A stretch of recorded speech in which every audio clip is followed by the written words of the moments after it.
7h30, nous voilà de retour en direct sur Grand Lille TV. Nous sommes le vendredi 2 février.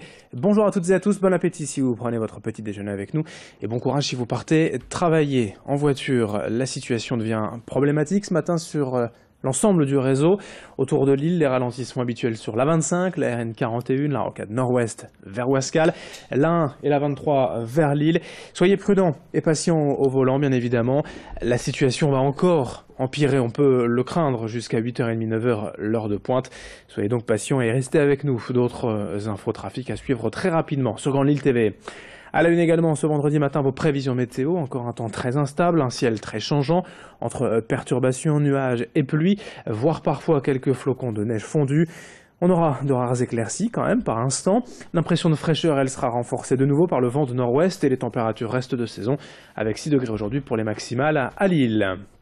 La première image de l'actualité, c'est d'abord cette manifestation d'une quarantaine d'associations devant le siège du conseil régional hier pour dénoncer la baisse, voire parfois la suppression des subventions qui leur étaient auparavant accordées. Selon elle, le conseil régional aurait abaissé en 2017 d'1 million d'euros le montant total des aides allouées au monde associatif régional, avec pour conséquence directe la perte de 50 emplois et le risque d'en voir disparaître bien d'autres à terme. On écoutera ces responsables d'associations mobilisés et tout à l'heure dans l'édition régionale à 7h45. À Lille, les travaux d'aménagement du quartier des Gares se poursuivent. Lancé en octobre dernier et baptisé Euraflandre, ce projet est piloté à la fois par la ville et par la MEL, avec pour objectif de faciliter les déplacements des piétons entre les deux gares et ainsi dynamiser ce qui est tout de même le 3e quartier d'affaires de France. Le parvis entre l'île Flandre et l'île Europe va donc être refait à neuf, dans un style proche des pavés de la place du théâtre face à l'Opéra. La place de la Gare sera donc en travaux cet été, de juin à septembre. La fontaine sera notamment détruite. La place des Buisses et la avenue Willy Brandt seront elles aussi en travaux. Enfin, des commerces, des restaurants et 1000 logements sont également prévus, notamment à Lille. Explication au micro d'Alexis Tessier. Un parvis unifié en termes de matériaux nobles, en granit d'Espagne, du mobilier urbain design, un nouveau éclairage public, des ombrières, voilà, tout pour faciliter les mouvements des usagers, des passagers. Vous le voyez à l'heure actuelle, vous voyez des opérations un peu difformes, des gens qui butent sur des pavés, eh bien non, c'est pas digne d'une métropole et donc c'était important de suivre ce projet Euralille 3000, Euraflandre. Et voilà pourquoi nous sommes ici ce matin. À Lille, toujours les syndicats dans la rue hier contre la sélection à l'université. Enseignants, étudiants et lycéens ont manifesté pour dénoncer la sélection à l'université et la plateforme Parcoursup. Ils étaient environ 500 pour dire non à cette réforme qui n'a pas encore été votée. À Ouascal, la police a fait une incroyable découverte hier en intervenant dans un appartement du centre pour un différend conjugal. Les policiers sont tombés sur 6 serpents, un anaconda, une tortue, un varan, un iguane et même un jeune alligator. Tous ces animaux ont été saisis et confiés à une clinique vétérinaire. Une procédure a été engagée contre ce propriétaire d'animaux. Et puis attention sur les routes de la métropole lilloise. Demain après-midi, plusieurs événements ont lieu en même temps, notamment le match du LOSC face au Paris Saint-Germain à 17h au stade Pierre-Mauroy. Plusieurs spectacles également programmés au Zénith de Lille et compte tenu des périodes de soldes, le préfet du Nord invite à privilégier les transports en commun demain après-midi aux alentours de Lille et dans le centre afin d'éviter toute saturation du trafic routier. Dans cette édition également, à l'occasion de la journée mondiale contre le cancer, ce dimanche 4 février, le centre Oscar Lambret à Lille nous a présenté hier sa dernière innovation en matière de radiothérapie, un robot baptisé CyberKnife 2.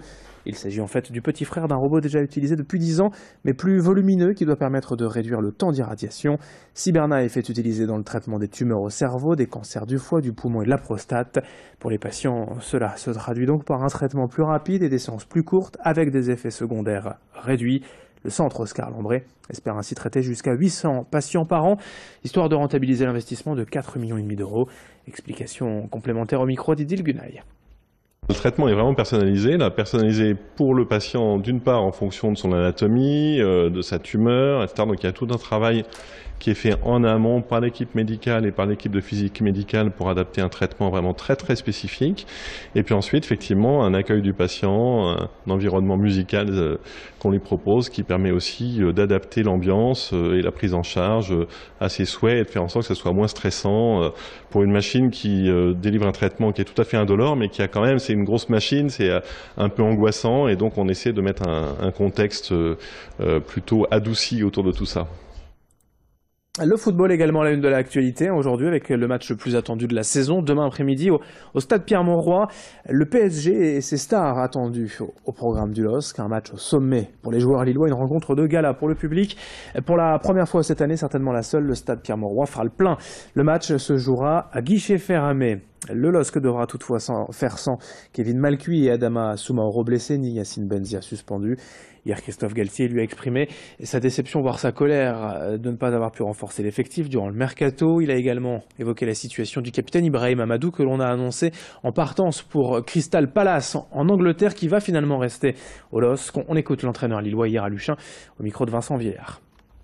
Il avait pris les précautions d'aller à Londres si jamais il avait le feu vert du club pour un éventuel transfert. Il cherchait donc un accord avec, je crois, si je ne me trompe pas, avec Crystal Palace. Mais les choses étaient assez claires depuis 5-6 jours de la part du président, de la direction sportive du club, que personne ne partirait au mercato d'hiver.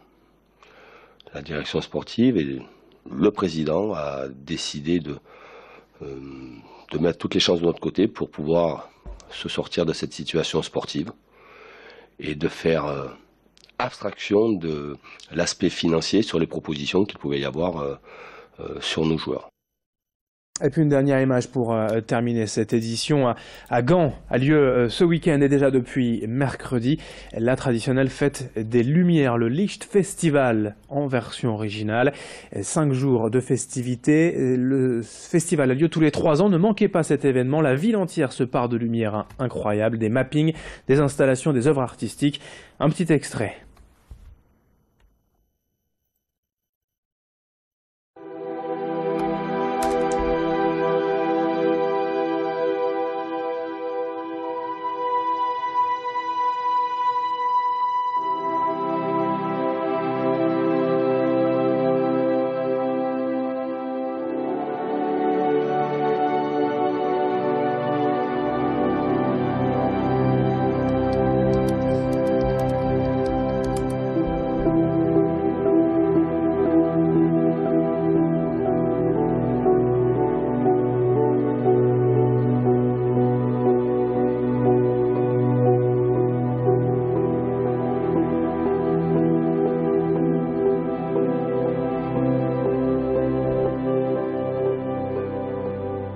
C'est tous les soirs à partir de 19h à Gand.